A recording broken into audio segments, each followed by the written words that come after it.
Eh bien, bonjour Le Pontet, ici Marseille. Alors, je suis pas speaker, je suis pas journaliste, vous étonnez pas si je lis mes fiches de temps en temps. Je vous ai pas oublié, évidemment, je me faisais une joie de vous revoir en novembre.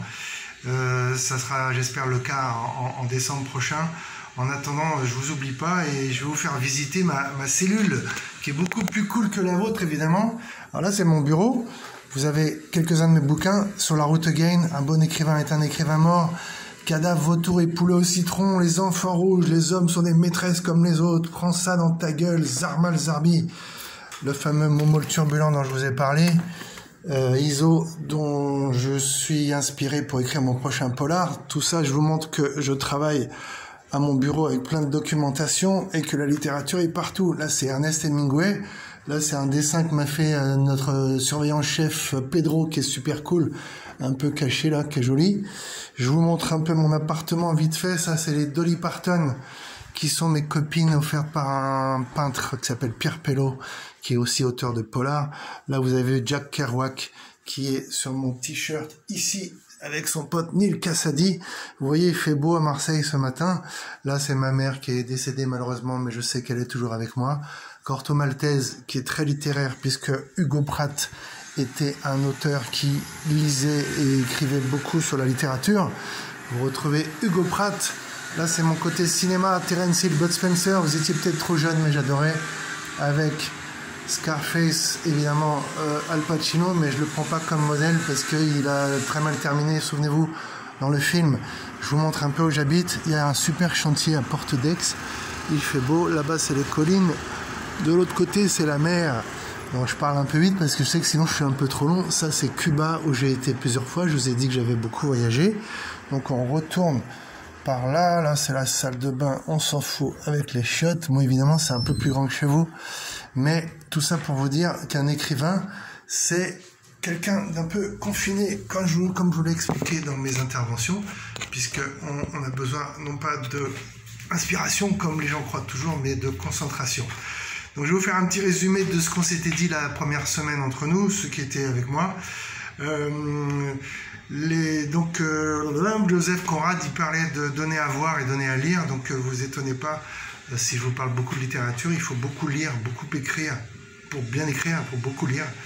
Je vous ai parlé d'Edward Bunker, vous vous souvenez, l'écrivain, c'est pas pour rien, américain qui a commencé à écrire en prison et qui est devenu carrément un des comédiens de Tarantino dans Reservoir Dogs. Tout ça pour vous dire qu'il y a beaucoup d'auteurs qui ont écrit en prison. Alors c'est pas pour dire que c'est formidable d'être en prison, mais autant y faire quelque chose d'intelligent comme vous le faites, assister à des ateliers d'écriture de Guillaume Cherel et autres, faire du yoga, je sais pas, mais au moins que vous ne perdiez pas votre temps. C'est pour ça que beaucoup de prisonniers détenus ont pris des études, ont refait des études. Bon, par exemple, Walid, si tu me regardes, tu vois, je t'oublie pas, tu fais beaucoup de sport, tu es footballeur, eh bien, l'écriture, c'est ce que je fais depuis 20 ans, je m'entraîne tous les jours, ça vient pas comme ça, on n'écrit pas en dilettante. Enrique aussi, je sais pas si tu es encore là, si tu me reçois, mais tu m'avais assez surpris en lisant Le Vagabond des étoiles de Jack London, que tu as lu très vite, et ça m'a fait plaisir, comme toi Walid, parce que tu as pris Edward Bunker, j'espère que ça te plaît, que tu l'as lu, et si je vous en parle, c'est que comme ça on aura un échange quand on se reverra, j'espère, au mois de décembre. Ça fait partie de ma résidence d'écriture et de mon atelier d'écriture. Pierre, notre ami Pierre, je t'ai offert le livre de la belle, je te l'ai prêté, la belle Pauline, qui se passe en prison parce que tu aimes les histoires vraies. Elle est chroniqueuse à la télé, tu peux la voir sur la clique. J'espère que le livre t'a plu. Rappelez-vous ce que je vous ai dit de Ernest Hemingway. Il disait que l'essentiel pour un écrivain, ce n'est pas d'être juste, mais d'être vrai. Ou au contraire, c'est plutôt de ne pas être vrai, mais d'être juste. Je viens de me tromper, c'est pas grave. C'est la phrase de Liberty Valance, le western, quand la légende est plus belle que la vérité, imprimons la légende. En littérature, on ne ment pas. Aragon parlait de mentir vrai.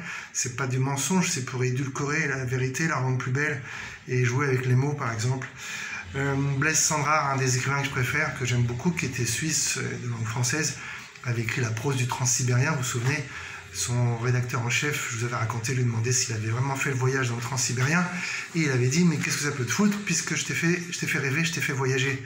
Donc c'était un grand menteur, un peu un mytho de temps en temps, mais il était tellement talentueux qu'on n'arrivait pas à mêler le vrai du faux. À mon niveau, à moi, dans mes romans policiers, j'essaie de mélanger la réalité et la fiction. Et quand on me demande si ce que j'ai écrit est vrai, je suis toujours un peu embarrassé parce que ça veut dire que comme ils ont cru ce que j'écrivais, ça veut dire que je pense que j'ai réussi mon travail. Bernard, toi qui dessines, qui peins, tu t'es découvert peintre et dessinateur en prison. Eh bien, Picasso, lui, disait que l'art est un mensonge et qui nous fait saisir la vérité. Alors, tu m'as quand même scotché avec la poésie de Robert Desnos parce que figure-toi, Bernard, que tu lis beaucoup mieux que moi. Moi, j'ai un problème avec la lecture. Vous avez remarqué, là, je parle trop vite, par exemple. Je ne prends pas le temps de la respiration, mais j'ai peur d'être trop long et peut-être qu'on va couper la vidéo. Si c'est trop long, c'est pas grave. Moi, je m'entraîne aussi. Je n'ai pas trop l'habitude de ce genre d'exercice. La poésie, tu l'as compris, Bernard, elle met en valeur les mots. Et les mots peuvent servir d'arme. On peut se sentir fier ou au contraire rabaissé. Vous vous souvenez que je vous ai quand même lancé un petit exercice en atelier d'écriture, c'est de continuer la phrase, la première chose que je peux vous dire. J'espère que vous avez continué et quand on se reverra, vous me direz la suite de ce que vous avez imaginé. La première chose que je peux vous dire, qui est le nom de la revue de l'association La Marelle, qui à Marseille me met en lien avec l'agence régionale du livre pour faire une résidence d'écrivain au Pontet et animer un atelier d'écriture. Je continue, vous vous souvenez que je vous avais dit ne soyez pas complexés, ça c'est une mouche, par l'orthographe. L'orthographe est la science des imbéciles ou l'orthographe est la science des ânes. Je dis ça parce que évidemment il vaut mieux manier l'orthographe, mais moi-même j'en fais encore. Heureusement qu'il y a des correcteurs, des secrétaires de rédaction. C'est pour dire qu'il ne faut surtout pas être complexé par l'orthographe. Walid, ce que je t'ai vu faire et répéter au théâtre avec Othello, tu l'as vu, le principal c'est de se lancer et c'est d'essayer. Il n'y a que les gens qui ne tentent rien qui ne se trompent jamais. Pareil pour l'écriture, si on fait des fautes, c'est pas très grave, on les corrige. Vous avez remarqué, moi j'aime bien jouer avec les mots. Dans mes polars, je dribble avec les mots, comme j'ai pas pu être footballeur, je vous l'avais expliqué en introduction.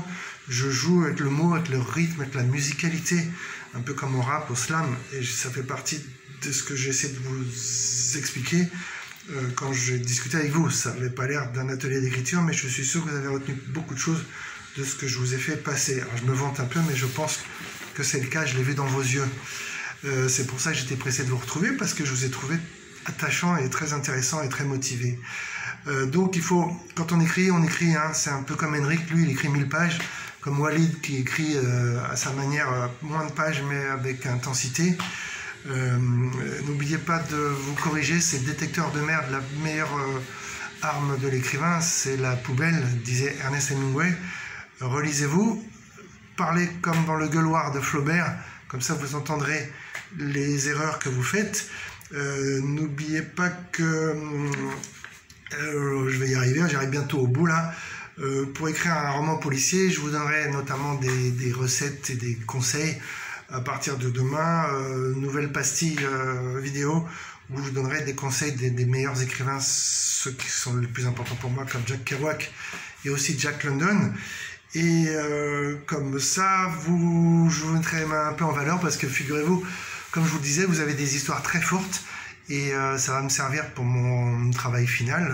Nous allons écrire un texte en commun, figurez-vous, je vais m'inspirer de vos dires, de vos écrits, de vos mots et je vous le ferai valider si vous êtes d'accord.